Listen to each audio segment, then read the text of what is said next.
ನಮಸ್ಕಾರ ಸ್ನೇಹಿತರೆ. ರಾಜ್ಯಾದ್ಯಂತ ಮುಂಗಾರು ಮಳೆ ಚುರುಕುಗೊಂಡಿದ್ದು ಮುಂದಿನ 48 ಗಂಟೆಗಳ ಕಾಲ ಭಾರೀ ಮಳೆಯಾಗುವ ಸಾಧ್ಯತೆ ಇದೆ ಎಂದು ಹವಾಮಾನ ಇಲಾಖೆ ಮುನ್ಸೂಚನೆ ನೀಡಿದೆ.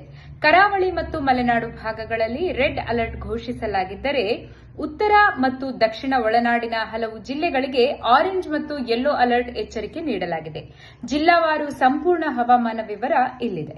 ದಕ್ಷಿಣ ಕನ್ನಡ, ಉಡುಪಿ ಹಾಗೂ ಉತ್ತರ ಕನ್ನಡ ಜಿಲ್ಲೆಗಳಲ್ಲಿ ಧಾರಾಕಾರ ಮಳೆಯಾಗುವ ಸಾಧ್ಯತೆ ಇರುವುದರಿಂದ ಹವಾಮಾನ ಇಲಾಖೆ ರೆಡ್ ಅಲರ್ಟ್ ಅನ್ನು ಘೋಷಿಸಿದೆ. ಸಮುದ್ರದಲ್ಲಿ ಗಾಳಿಯ ವೇಗ ಗಂಟೆಗೆ 45 ರಿಂದ 55 ಕಿಲೋಮೀಟರ್ ತಲುಪುವ ಸಾಧ್ಯತೆ ಇದ್ದು ಕಡಲು ಪ್ರಕ್ಷುಬ್ಧಗೊಂಡಿದೆ.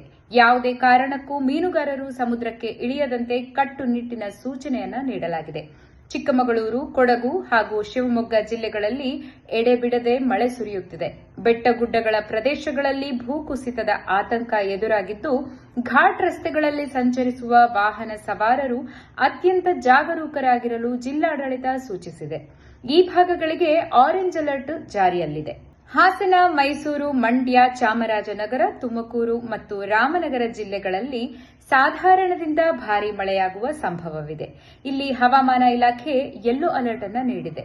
ಇನ್ನು ರಾಜಧಾನಿಯಾದ ಬೆಂಗಳೂರು ನಗರ ಹಾಗೂ ಬೆಂಗಳೂರು ಗ್ರಾಮಾಂತರ ಜಿಲ್ಲೆಗಳಲ್ಲಿ ಮೋಡ ಕವಿದ ವಾತಾವರಣ ಮುಂದುವರಿಯಲಿದ್ದು ಸಂಜೆ ಅಥವಾ ರಾತ್ರಿಯ ವೇಳೆ ಗುಡುಗು ಸಹಿತ ಸಾಧಾರಣ ಮಳೆಯಾಗುವ ಸಾಧ್ಯತೆ ಇದೆ.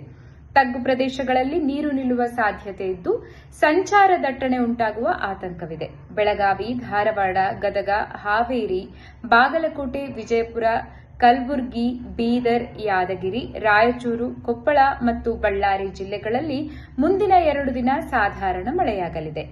ಬೆಳಗಾವಿಯ ಖಾನಾಪುರ ಹಾಗೂ ಪಶ್ಚಿಮ ಘಟ್ಟಗಳ ಜಲಾನಯನ ಪ್ರದೇಶಗಳಲ್ಲಿ ಮಳೆ ಹೆಚ್ಚಾಗಿರುವುದರಿಂದ ಕೃಷ್ಣಾ ಮತ್ತು ಮಲಪ್ರಭಾ ನದಿಗಳ ಒಳಹರಿವು ಹೆಚ್ಚಾಗಿದೆ. ನದಿ ಪಾತ್ರದ ಜನರು ಸುರಕ್ಷಿತ ಸ್ಥಳಗಳಿಗೆ ತೆರಳುವಂತೆ ಮುನ್ನೆಚ್ಚರಿಕೆಯನ್ನು ವಹಿಸಲಾಗಿದೆ.